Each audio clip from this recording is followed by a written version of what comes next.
How much CDBG funds have been come to Villegas Park, and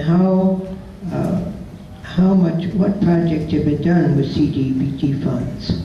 Do you know that? I don't have the figures off my head. It's been millions of dollars. If you look around here, if somebody wants to know the exact figure, I'll pull the figures. See me after here, and I'll get the figures for tomorrow. How much has come here? But I don't know off the top of my head. Paul, if you don't need to answer that, because I have a question for you, but it's okay. Okay. If elected to City Council, how would you bring funds to have this center open 7 days a week and have improvements that are needed completed? They were brought out in the mayor's night out that they're talking about.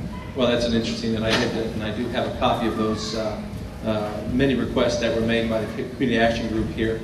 As far as opening 7 days a week, there's in this economic downturn in the salary, of course, they've gutted all of the park and recreation, and they're even probably looking at that even harder than they are, hoping that they continue to keep that open. It's I don't see that as a possibility with what's been going on and our failures as a council to properly budget. It's interesting we're able to raise a lot of money for, and I keep referring back to this Renaissance because I'll tell you folks, it's a big issue. Pay attention. That we overlooked quite a few things. We can stagger hours, which we've done a little bit of here, but as far as funding, I think as a councilman coming through, we need to open the books, we need to get our house in order and figure out what is our most important critical ideas with our basic services, and I do consider Park and Rec as one of our basic services, and that way we can have the appropriate open hours, and really look at when is the park actually used, and we can address those actual hours within each community, because every community has a different need or desire for a park to be open at a specific time. In others that they don't have that same need. But it's going to be interesting to go through as a councilman and actually open the books and actually audit the books, uninterrupted, where you have full access and not only partial access when they feel like giving you the information to find out truly where we're at and how we can bring back some funding, if we can at all. Because it's to a point right now to I just don't see that happening anytime in the near future. Thank you. I still have quite a few questions of different subjects, and we have about 12 minutes before we'll go to a closing. So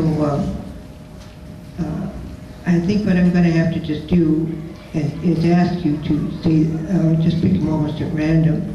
The Frank, we'll start with you. The Community Police Review Commission was created by the City Council in 1999, 2000. In 2004, 60% of Riverside voters voted in favor of Measure 2, which made it the CPRC part of the city charter. Now in 2009, the city manager and the city council seem to be determined to make the CPRC ineffective and powerless. What will you do to turn this situation around? What will you do to give the CPRC back the right to do independent investigation of officer-involved deaths?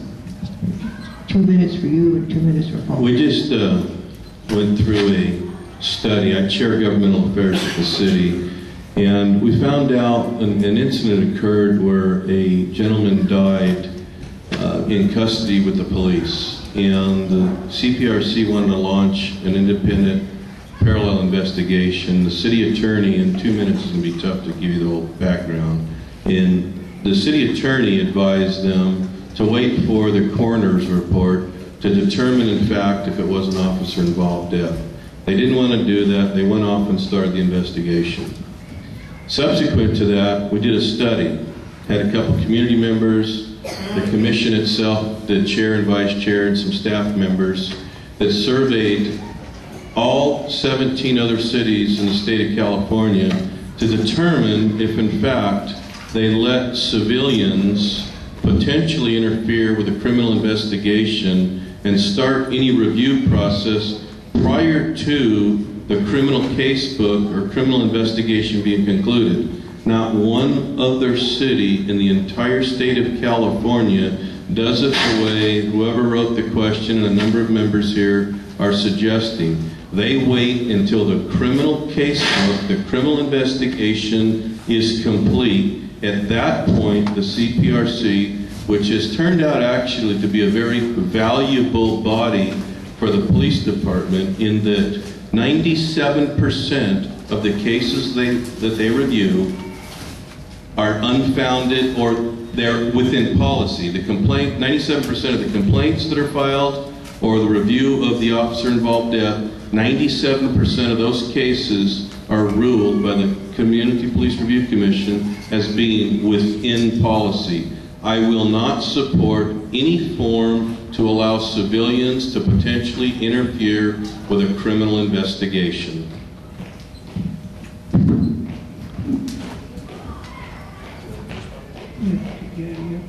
Well, pretty much everyone knows, I think, it might be here or listen to the recent councilman what my position is on that.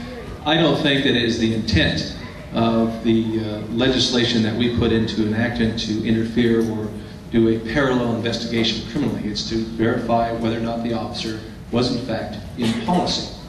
Now, they have never, and I have looked into this extensively, talked with many people, and there's a lot of embattlement on both sides of that, ever interfered at any time with any police investigation, and I don't believe that the former FBI agents or retired ones would ever do such a thing.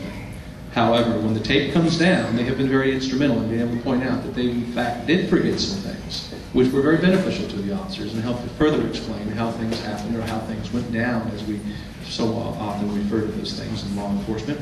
And I think that if we're going to be making changes to that type of legislation, and it clearly states in there, review and investigate in the actual legislation, and that they have been prevented from completing a standard operating procedures manual, they need to do so.